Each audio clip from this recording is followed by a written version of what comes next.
What's up everybody, Gundam Flexing here, and in this video we're going to be checking out one of my favorite Zaku designs of all time in the high-grade Universal Century series. It is the MS-06F-2 Zaku II F2, the Earth Federation type mobile suit. This guy was featured in Gundam Stardust Memory. He was released about 10 years ago in March in 2010 and cost you roughly around $13. And that is $13 very well spent. This is a smooth looking design. It does come with decals, 3 types of weapons. I also think that the primary color is perfect for you to practice your weathering, or because of the simplicity of the design, is good to practice your painting as well. So before we dive into the model you see in front of you, we're going to check out everything else, the decal sheet, his weapons, and of course then the Zaku. And coming up first is the decal sheet, and here it is. So as you can see, the decal sheet comes with numbers at the very top. For the big numbers, you only have one set, 1 through 9, and then you have a pair of double zeros. And as we go to the smaller numbers listed in white, you'll see here you have a pair of, or 4 pairs, or 4 ones, and then of course single 2s through 9s, and then you have 4 0 options. And of course here we have your Earth Federation Space Force logos, the impact font, right here, the black, the white, like the military type font in black and white. And because this model was specifically featured in Australia in Gundam Stardust Memory, you have this cute little kangaroo emblem right here. Now everything else to the side, this is like the mono eye, and these are more logos. So this is pretty cool for a kit that came out 10 years ago. And now for the hands. His hands is sort of lacking, so in my opinion, if this was to get, if Bandai were to upgrade some sort of like version 2.0 model kits for the very old ones, this guy should definitely be in the top 10. And I say that because his hands are a little bit lacking. He has a total of 4 hands. You have a pair of open fists. Right here is his right hand. And of course what's featured on the model right now is his left hand. And these hands are only designed really to hold his heat hawk. You only have 1 trigger hand, which is disappointing in my opinion because you have 2 weapon systems that require trigger hands, and I sort of wanted him to like dual wield, and that option isn't there. So he only has 1 trigger hand, and that is his right hand. And then finally you have his open left hand right here. Of course that's just for like posing purposes or to hold his rifle at the end. So unfortunately only 4 hands, pretty limiting in my opinion, but it's okay. And now onto his weapon systems.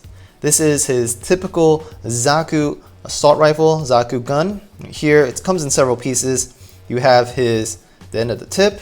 You have a awesome removable clip right here. You have his side handle, which he is able to grip with the open fists. You have his eyepiece right here. A little bit unfortunate, it doesn't come with a clear piece. And of course you have the rest of the body and his buttstock. And the buttstock is pretty interesting. It sort of reminds me of like an M4. Here at the bottom of the buttstock is, at least in real life, you'll be able to push into the trigger and you're able to extend the buttstock, and that's pretty cool that they included that type of design right there. Next we have the heat hawk, or the axe, and that's in his hands. Here it is. Very simple, it's just a single piece you cut out of the runner. The center piece right here is so you're able to mount it on his side skirts, either on the left or the right. And they have the big bulging piece right here, and that is for his hands to grip. And a little side note is that his hands may not be able to grip the center very well, and as you can see right here, it does come out and in a little bit too easy. So maybe you'd be able to hold it upside down, but if you were to accidentally knock it, it would be very easy for it to fall off. And of course now you have his machine gun, or his submachine gun. This submachine gun is a very simple piece, simpler than the assault rifle there. You just have the main body, which is like 2 pieces, you slap it together, and you have the tip right here, and that's it. Unfortunately, unlike the other one, this magazine cannot come out or in, it's part of the body. So if this thing were to ever get like a version 2.0, I think they should add that in there. And of course, you just have his one trigger hand. I guess we could also include the weapon systems right here, his real rocket launchers at the bottom of his legs. These things are really cool. Unfortunately, they're very loose as well on his legs and they're not too secure. Here we have his rocket pods, and this whole thing really is just two pieces. You have the back piece right here, and then you have the front piece, which the rocket pods are included already inside. So if you wanted to paint these, it'd be a little bit difficult trying to get into the crevice, but it is absolutely possible. And the only way to really put these things on is to take this thing off, and right here you'll notice there's like a latch. It'll open up, and that's how you'll be able to take it off, so you don't have to like slide it up or down his leg. And now onto the Zaku II F2. Here you'll notice on his head he has like a opening right here, and that's really for his horn, his little mono horn to match his Model I, like this. I sort of looked at it and I didn't like the mono horn, so I decided to take it off.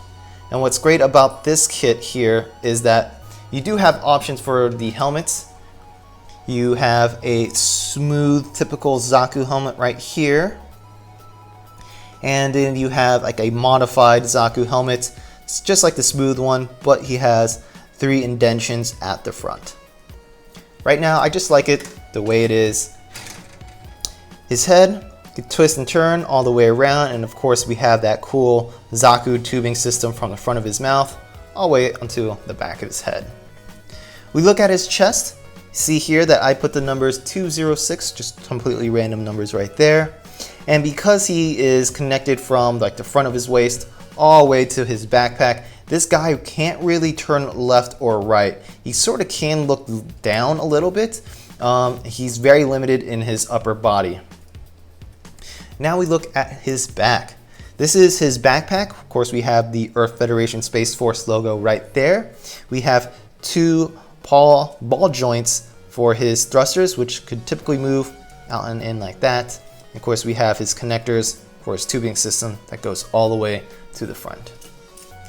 We look at his shield. Here's the number 206 and the logo. Pretty smooth. And his shield, yes, it is mobile, so you could be able to hold his arm, cant the shield forward, backwards, like that. And his arms are nothing too special. Very easy to make. Like forearms here is just a back piece, front piece. And his upper arms right here, or his biceps, is pretty much a single piece. We look at his spike shield. Another Earth Federation Space Force logo right there. His spike shield is able to be maneuvered in such a way where it's not too static. And his other arm is similar to the right arm. Here is his side skirt.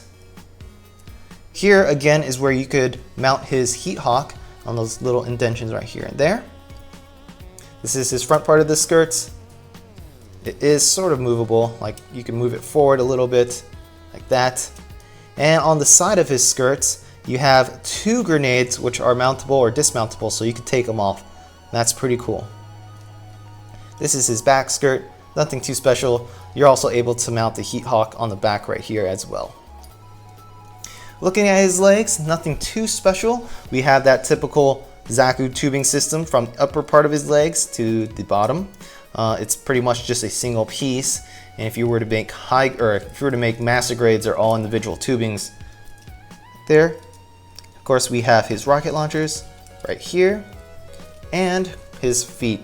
This is the bottom of his feet. Unfortunately, it's a single piece, so there's like no real flexion in his feet at all. But his legs are pretty good. This is how high he can pretty much move his leg, but that's okay.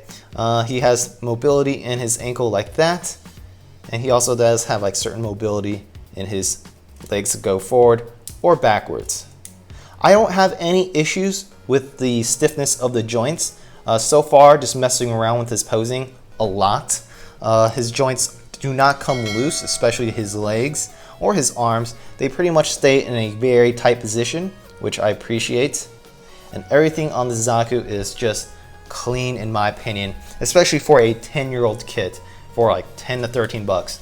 In the future, I am definitely going to practice more on his weathering, and specifically this is the type of color I'd like because of the beige, it's light color, and weathering I'm going to shoot for something around like a rusting effect.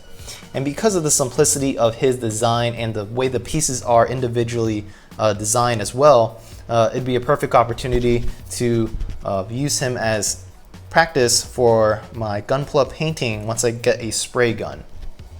So overall, very satisfied with the Zaku II F2 Earth Federation type. Highly recommend it. It's a great design. If you have any questions or comments, please post it down in the section below. As always, I appreciate you all for watching, and I will see you guys in the next video. Peace out.